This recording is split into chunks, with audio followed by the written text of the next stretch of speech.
She was 19 and fleeing. Not from something dramatic.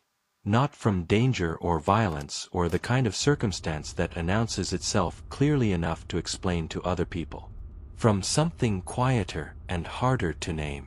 From a life that had been decided for her in increments so small and so reasonable that she had not noticed the deciding until she was standing in a church vestibule in a white dress that cost more than she had earned in the previous 8 months, listening to the organ play the processional, and understanding with a clarity that arrived too late and all at once that she could not walk through that door. She had walked out the side door instead. Not dramatically. She had simply turned and walked through the side door of the First Presbyterian Church of Holland, Michigan, and kept walking, and not stopped until she reached the parking lot and found her car and sat in it for a long time. Her name was Clara Marsh. She was 19 years old. The man she had not married was 24 and kind and entirely suitable, and the decision to become engaged to him had seemed, at 22 months ago when she said yes, like the natural next step in a life that had been proceeding in natural next steps since she was old enough to be told what the natural next steps were. She did not have anything against him. She had simply understood, too late, that the life she was walking toward was a life she had inherited rather than chosen, and that the inheritance, however comfortable, was not hers. She drove north from Holland. Not because north was a plan. Because north was a way. She had $340 in her checking account, a white dress she was still wearing, and a full tank of gas. She drove for 3 hours through the fruit belt of western Michigan, through the orchards and vineyards and small farm towns along the Lake Michigan shore. The lake itself visible in glimpses between the dune ridges to the west, gray and enormous in the late October afternoon. She did not have a destination. She had a direction and a tank of gas and the particular focus of a person who needs to keep moving and has not yet decided what they are moving toward. She stopped in a town called Northport, at the tip of the Leelanau Peninsula, because the gas gauge was approaching empty and the town was there, and she needed coffee and something to eat and a reason to stop moving long enough to think. The coffee shop was a small place on the main street that also sold local preserves and honey and a small selection of regional cookbooks. She sat at a table by the window with coffee and a piece of pie and looked at her phone for the first time in 3 hours. 47 missed calls. She turned the phone face down. On the table next to her, someone had left a copy of the Leelanau County Community Bulletin, a free weekly paper that covered local news, farm sales, property listings, and community notices. She picked it up because it was there and she needed something to look at that was not her phone. The property listings were on the back page. She read them the way you read things when you are not looking for anything in particular, which is sometimes how you find the things that matter. Cider House and Orchard, Old Mission Road, Leelanau Township. Built approximate 1897. Single story, timber frame construction, approximate 800 square feet. Former operating cider house, closed 1962. 3-acre heritage apple orchard, not harvested since 1962. County surplus.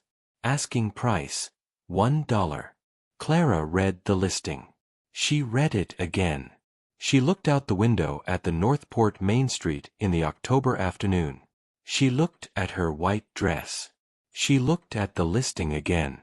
But what nobody knew, not Clara, not the county clerk, not the orchardist from the neighboring property who had been watching that orchard go unharvested for 60 years, was that buried at the base of the oldest apple tree in the heritage orchard, in a sealed tin box that had been placed there in 1962 by the last woman to run the cider house before she closed it forever, was something that had been waiting in the Michigan earth for exactly as long as it needed to wait.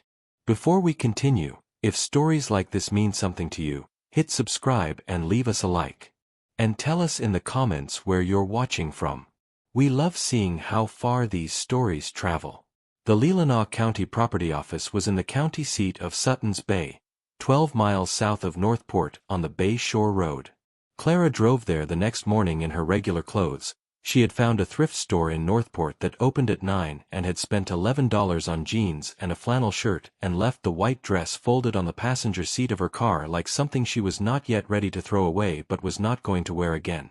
The property clerk was a woman named Ruth Penny, who was in her late 60s and who had been the Leelanau County property clerk for 26 years, and who looked at Clara across the counter with the expression of a woman who has seen a great many people come through her door looking for something they cannot quite name and has learned to recognize the ones who mean it. She pulled the file without being asked. The old Mission Road cider house, she said, was built in 1897 by a woman named Harriet Crane, who was the widow of an apple grower named Edmund Crane, who had planted the 3-acre orchard on the old Mission Peninsula in 1881 using heritage varieties he had brought from his family's farm in upstate New York. Edmund had died of pneumonia in 1896, leaving Harriet with the orchard, a farmhouse a quarter-mile up the road, and no income from the fruit because Edmund had been pressing and selling the cider himself, and the equipment for doing so had been housed in a lean-to shed that had collapsed in a winter storm the year he died. Harriet had built the cider house in 1897 from timber cut from the woodlot behind the orchard. She had pressed cider herself for 31 years, until she died in 1928. After Harriet, the cider house passed to her daughter Frances, who ran it until 1941. After Frances, to her own daughter, a woman named Vivian Crane, who was the last of the direct Crane line and who ran the cider house until 1962, when she closed it at the age of 59 because the orchard had developed a fire blight that killed a third of the trees and the remaining trees were not producing enough fruit to make the pressing viable. Ruth turned a page. Vivian Crane died in 1989, she said. She left the cider house and the orchard to the county in her will with a single condition, that the orchard not be cleared. Whatever happened to the cider house, the orchard was to remain. The trees were to be left standing. She was very specific about it. The county has maintained that condition. The orchard has not been harvested since 1962. The trees have been left to grow as they will. She looked at Clara. Nobody has come in to ask about the cider house since 2014, she said. That person wanted to convert it to a vacation rental, which did not meet the deed restriction. The deed restriction specifies that the property must be used for agricultural purposes related to the orchard. She reached into the file and produced a key, a standard brass key, modern, on a plain ring, and set it on the counter. Then she produced a second object, a small envelope, sealed, yellowed with age, with a single word written on the front in a hand that had faded to pale brown ink. Orchard, it said. Ruth set the envelope beside the key. This was in the file when I inherited it from my predecessor in 1998, she said. She left a note saying it had been with the file since Vivian Crane's estate transferred the property in 1989. I don't know what's in it. I have been keeping it in case someone came who should have it. She slid both the key and the envelope across the counter. The asking price is $1, she said. If you have $1 and an intention to use the property for something related to the orchard, the county will sell it to you today. Clara reached into the pocket of the thrift store jeans and put a $1 bill on the counter. It was the only bill in the pocket. Ruth counted it. She stamped the deed. She said nothing else. But when Clara picked up the key and the envelope and turned to leave, Ruth said, to the middle distance, Vivian Crane was the last person in this county who knew how to press cider from heritage varieties. She said once that the knowledge was worth keeping, but that the keeping required the right person. I hope you are the right person. Clara walked out into the October morning with a brass key, and an old envelope, and a deed to a cider house and a 3-acre orchard she had never seen.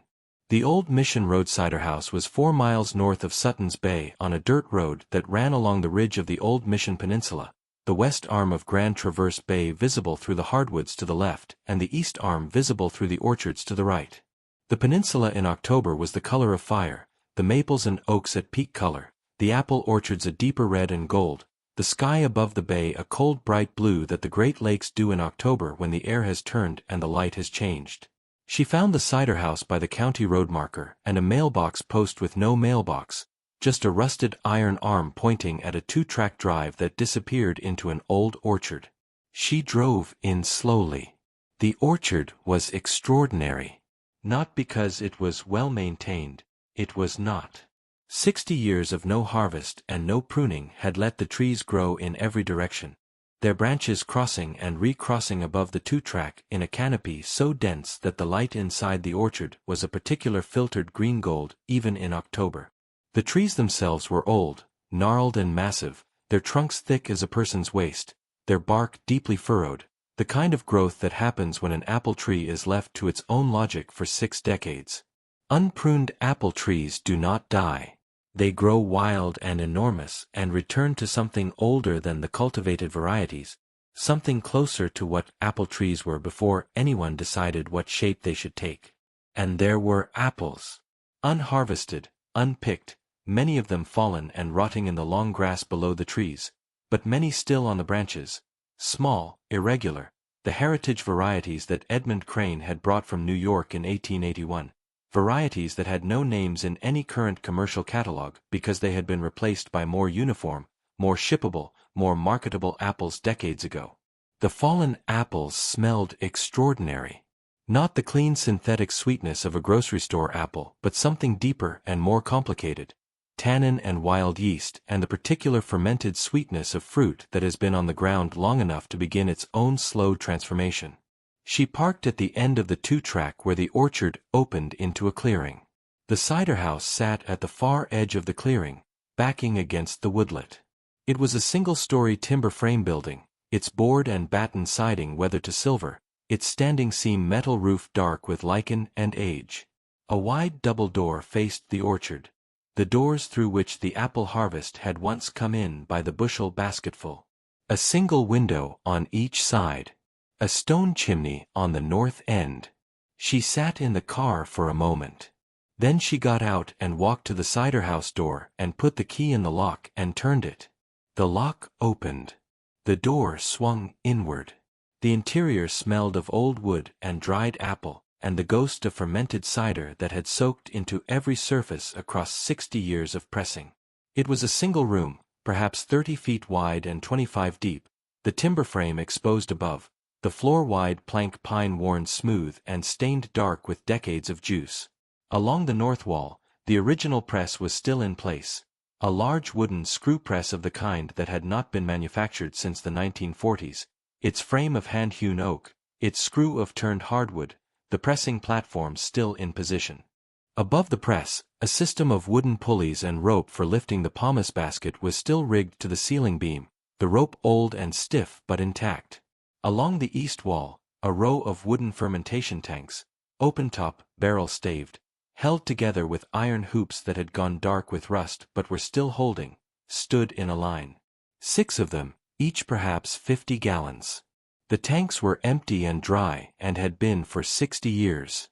But the wood of the tanks had been so thoroughly permeated with the culture of fermentation across decades of use that Clara, who knew nothing about cider making, could smell it standing 10 feet away. The particular wild yeast smell of a vessel that has held fermenting juice so many times that the organisms have become part of the wood itself. She walked the room slowly. She put her hand on the screw press frame. She looked at the pulleys and the rope. She looked at the tanks. She looked at the wide planked floor stained dark with the color of 100 harvests. Then she remembered the envelope. She had put it in the pocket of the flannel shirt. She took it out and looked at it. Orchard. One word, in pale brown ink, on a yellowed envelope. She opened it. Inside was a single sheet of paper, folded twice. The handwriting was different from the envelope, more deliberate, more careful, the hand of someone writing something they wanted to last. The oldest tree is at the northeast corner of the orchard. You will know it by its size. The trunk is nearly 3 feet across and the crown spreads 40 feet. At the base of the north side of the trunk, buried 18 inches down, there is a tin box. It has been there since October of 1962. I put it there myself. Whatever you find in the box belongs to you now, along with the orchard and the cider house. V.C. Clara read the note twice. She folded it and put it back in the envelope and put the envelope back in her pocket. She walked out of the cider house into the October orchard and began looking for the oldest tree. She found it at the northeast corner of the orchard, exactly as Vivian's note had described. The trunk was nearly 3 feet across at the base. The bark so deeply furrowed it looked like the face of something very old that had earned its age the hard way. The crown spread 40 feet in every direction, the branches massive and crossing, many of them still carrying the small irregular apples of the heritage variety. A green gold fruit with a russet blush that she would learn later was a variety called golden russet that Edmund Crane had brought from a farm in the Finger Lakes in 1881, and that no commercial nursery had sold since 1940. She found the base of the north side of the trunk and began digging with the tire iron from her car, which was the only tool she had.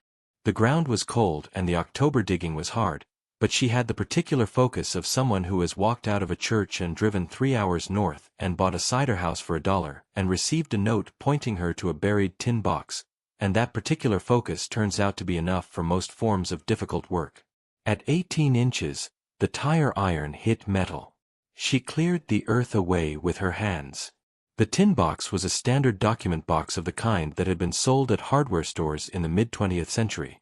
Rectangular, perhaps 12 inches long and 8 wide and 4 deep, its lid fastened with a simple latch. The tin had not rusted through. It had gone dark with 60 years in the ground, its surface mottled with mineral stain, but it was intact. The latch opened cleanly. Inside, wrapped in oilcloth that had been folded precisely and tied with waxed twine, were 3 objects. A leather-bound notebook, its cover worn smooth with use. A glass jar, sealed with a rubber gasket and a metal lid, containing what appeared to be dried plant material. And a letter on heavy paper, folded and sealed with a wafer of red wax.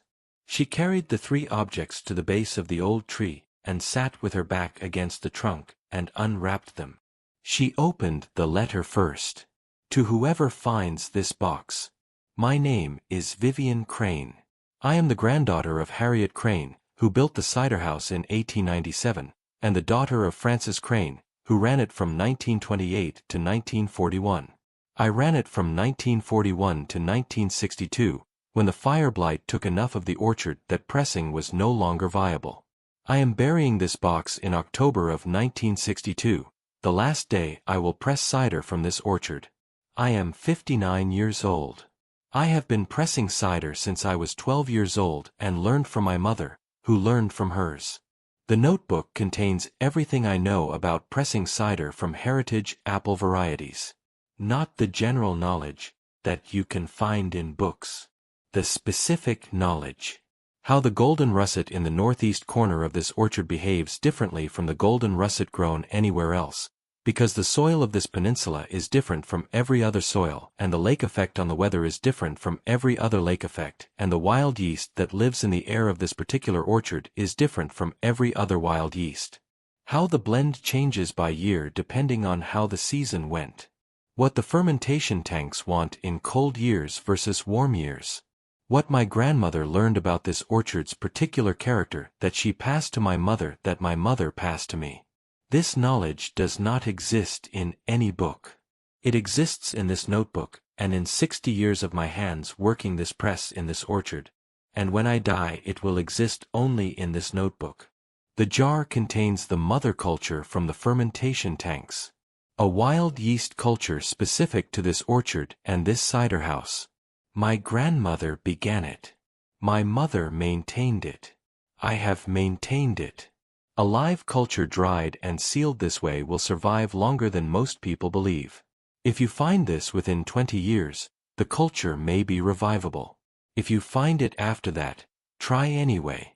I am leaving the orchard to the county with the condition that the trees not be cleared. The orchard knows what it is. It does not need to be told. The trees will grow as they will, and the wild yeast will remain in the air, and in the fallen fruit, and in the wood of the press and the tanks, and when someone comes who knows what to do with them, the orchard will be ready. I do not know who you are. I do not know whether you came here deliberately, or by accident, or by some combination of the two that looked like accident from the outside. It does not matter. You found the box. That means you looked. The orchard is yours. The cider house is yours. The culture, if it lives, is yours. Learn the orchard. It will teach you what my grandmother taught my mother and my mother taught me, that the knowledge of a specific place, its soil, its weather, its particular wild organisms, its particular varieties of old fruit, is not a general knowledge. It cannot be looked up. It can only be learned by being in the place, season after season, paying attention. Welcome to the Old Mission Orchard. Vivian Crane, October 14, 1962. Clara read the letter twice. She folded it carefully along its original creases and held it in both hands and looked up at the crown of the oldest tree above her, its branches spreading 40 feet in every direction, the golden russet apples still hanging in the October light, the fallen ones in the grass around the base of the trunk, releasing their complicated fermented smell into the cold air. She had fled a church in Holland, Michigan, 3 days ago in a white dress. She had driven north because north was away. She had stopped in Northport because the gas gauge was empty. She had bought a cider house for $1 because the listing was in a free weekly paper on a table next to her coffee. She had not come here deliberately. She had arrived here the way water arrives at a low place, not because it chose the destination but because the direction of travel and the shape of the land made it inevitable. She opened the notebook. The notebook was Vivian's working record of 60 years of cider making on the Old Mission Peninsula. It began in 1941 with Vivian's first entries after her mother Frances died, and it ran through October of 1962, the last pressing. But it also contained earlier material, pages in a different hand at the front of the book that Vivian had copied from her mother Frances's records, and before that, pages copied from Harriet's original notes, going back to 1897. 3 generations in one notebook. 65 years of observation about one orchard. Clara was not a cider maker. She knew nothing about fermentation or apple varieties or the particular demands of heritage fruit. She had grown up in Holland, Michigan, which was 30 miles south of the Old Mission Peninsula and might as well have been a different world. A flat Dutch Reformed town of tulip festivals and furniture factories, as far from an orchard-covered peninsula on Grand Traverse Bay as it was possible to be while still being in the same state. But she discovered as she sat at the base of the old tree and read, a patience for the notebook that she had not expected. The same quality that had made her good at the things she had been good at in school, the ability to sit with something dense and detailed and let it accumulate into understanding, applied here. She read slowly. She went back. She read sections twice. By the time the October light began to fail and the air got too cold to sit outside without shivering, she had read the first 30 pages of the notebook and understood, in a general way, what the orchard was and what it had been and what it might become. She slept in her car that first night, parked in the cider house clearing, the orchard around her in the dark. She had a sleeping bag in the trunk. She had been a careful packer, even fleeing. Had grabbed the sleeping bag along with the one duffel bag that had been in her car when she drove away from the church. She lay in the back seat and listened to the orchard. Wind in the branches. The sound of apples falling in the dark, the soft thud of fruit hitting the long grass. Somewhere in the distance, the lake. She could not hear it exactly but she could feel it, the particular quality of air in a place where a very large body of water is nearby. She did not sleep much. She thought about Vivian Crane, 59 years old in October of 1962, pressing the last cider from the last viable harvest of an orchard she had worked for 40 years, and then burying a tin box at the base of the oldest tree and driving away and not coming back. Trusting the orchard to hold what she had left. Trusting the earth to preserve what the earth could preserve. Trusting that someone would eventually come who looked. The orchardist from the neighboring property appeared on the 3rd morning. His name was Walt Briggs, and he was in his late 60s and had been growing apples on the Old Mission Peninsula for 40 years and had watched the Crane orchard go unharvested for 60 years from across the property line, with the particular mixture of sorrow and helplessness that comes from watching something you understand be wasted by the passage of time. He drove his truck down the 2-track and found Clara attempting to clear the fallen fruit from the base of the oldest tree with a rake she had found in the cider house. He sat in the truck for a moment looking at her. Then he got out. You bought it, he said. It was not a question. Yes, Clara said. He looked at the tree. He looked at the cider house. He looked at Clara in the thrift store flannel with a rake. Do you know anything about apple orchards? He said. No, Clara said. But I have a notebook. She showed him Vivian's notebook. He took it and stood at the base of the old tree and read for a long time without speaking. When he handed it back, his expression was the expression of a man who has just found something he had stopped expecting to find. Vivian Crane, he said. I knew Vivian. She closed this orchard the year I started farming. She gave me 3 trees from her rootstock when I planted my first block. She said they were the best she had and she wanted them to continue somewhere.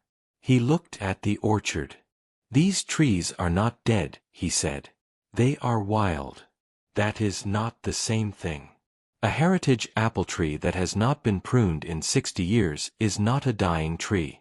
It is a tree that has been allowed to become what it would have been without human interference. The fruit is small and irregular and not commercially viable. But the variety is intact. The genetics are intact. And the wild yeast that's been living in this orchard since Harriet Crane pressed her first cider in 1897 is still in the air, and in the fallen fruit, and in the wood of that press. He looked at Clara. What are you going to do with it? He said. I don't know yet, Clara said. I'm learning the orchard first. Walt looked at her for a long moment. Then he said, that is the correct answer. Vivian would have approved of that answer. He came back the next morning with tools and a chainsaw and a pruning saw and spent the day showing Clara how to read an apple tree, how to identify the water sprouts from the bearing wood, where to make the pruning cuts, how to open the crown to light without taking too much in a single year. He did not charge her. He came back the following weekend and the weekend after that, and somewhere in the third weekend Clara understood that Walt Briggs had been waiting for someone to come to the Crane orchard for 60 years without knowing he was waiting, and that the waiting had been its own form of faithfulness to something he had not been able to name. The jar with the dried culture was the most uncertain part of the inheritance. Clara brought it to the Food Science Extension Office at Michigan State University's Northwest Michigan Research Station in Traverse City, where a fermentation specialist named Dr. Peterson looked at it for a long time and then said she would try. It took 6 weeks. 6 weeks of careful rehydration and feeding and observation, the culture responding or not responding to each attempt in ways that Dr. Peterson documented meticulously. On a Tuesday in January, Dr. Peterson called Clara and said, "It's alive. 62 years in a sealed jar and it's alive. I have never seen anything like it." Clara drove to Traverse City and stood in the lab and looked at the culture in its jar. Pale and active, the surface slightly domed, the smell of it rising clean and sharp and wild. She thought about Harriet Crane, pressing cider in 1897 from the first harvest of trees her husband had planted 16 years before and died before seeing mature. About Frances, who had learned from Harriet and kept the orchard going through the Depression. About Vivian, who had pressed the last cider in 1962 and buried a tin box at the base of the oldest tree, and trusted the earth and the wild yeast and the particular faithfulness of old apple trees to hold what she had left. 1 culture. 3 women. 65 years. She thanked Dr. Peterson. She drove back to the old Mission Peninsula. She walked into the cider house and put the culture on the shelf above the old fermentation tanks and stood in the fermented apple smell of the room for a long time. Then she opened Vivian's notebook to the first page and began to read it again, more carefully this time, knowing now that what she was reading was not just a record of the past but a set of instructions for the work that was waiting. The first pressing was in October of Clara's second year in the orchard. Not a commercial pressing. She had 1 working fermentation tank restored by a Cooper Walt new in Traverse City, and the press had been cleaned and refitted with new wooden components where the originals had failed. She pressed 70 gallons from the orchard's first managed harvest, small, irregular, heritage fruit that Walt had helped her select according to the blend ratios in Vivian's notebook. She did not know, pressing those 70 gallons, whether the result would be drinkable. She did not know whether the culture would do what Vivian's notebook said it would do in this orchard's particular air. She did not know whether the fermentation tanks, soaked with 60 years of dormancy, would respond to the culture the way they had responded when Vivian was alive and the culture was young. She pressed anyway. She inoculated the must with the revived culture. She sealed the tank and waited. 6 weeks later, she opened the tank and drew a small glass and tasted it. It tasted like the orchard. Not like any cider she had tasted before, not the clean, controlled, commercially fermented kind. It tasted complicated and specific, the way a place tastes when you have been in it long enough to know it from the inside.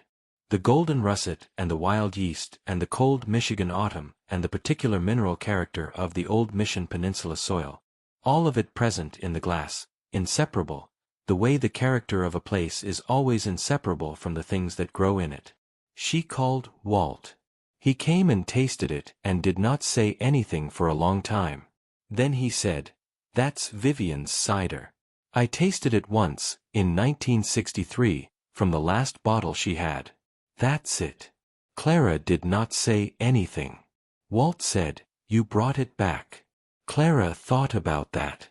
She was not sure that was exactly right. She had not brought it back. She had found what Vivian had left and learned what Vivian's notebook taught and done the work in the specific place the work required. The orchard had brought it back. The culture had brought it back. Vivian had made it possible by burying a tin box at the base of the oldest tree in October of 1962 and trusting that someone would eventually come who looked. Clara Marsh had been 19 years old and fleeing. She had walked out of a church in a white dress and driven north because north was away and stopped because the gas gauge was empty. She had bought a cider house for $1 from a free weekly paper on a coffee shop table and found a buried tin box with a tire iron and read a letter from a woman 62 years dead who had left her an orchard and a culture and a notebook full of 65 years of accumulated knowledge about a specific place. She had not chosen this. She had arrived here the way water arrives at a low place, because the direction and the shape of the land made it inevitable. But she had stayed, and the staying, she understood, was the choice, not the arriving. The staying was what made it hers. It was the best dollar she ever spent. If this story moved you, share it with someone who needs to hear it. And if you haven't yet, hit subscribe and leave us a like. It helps these stories reach the people who need them most. See you on the next Hearthbound Stories.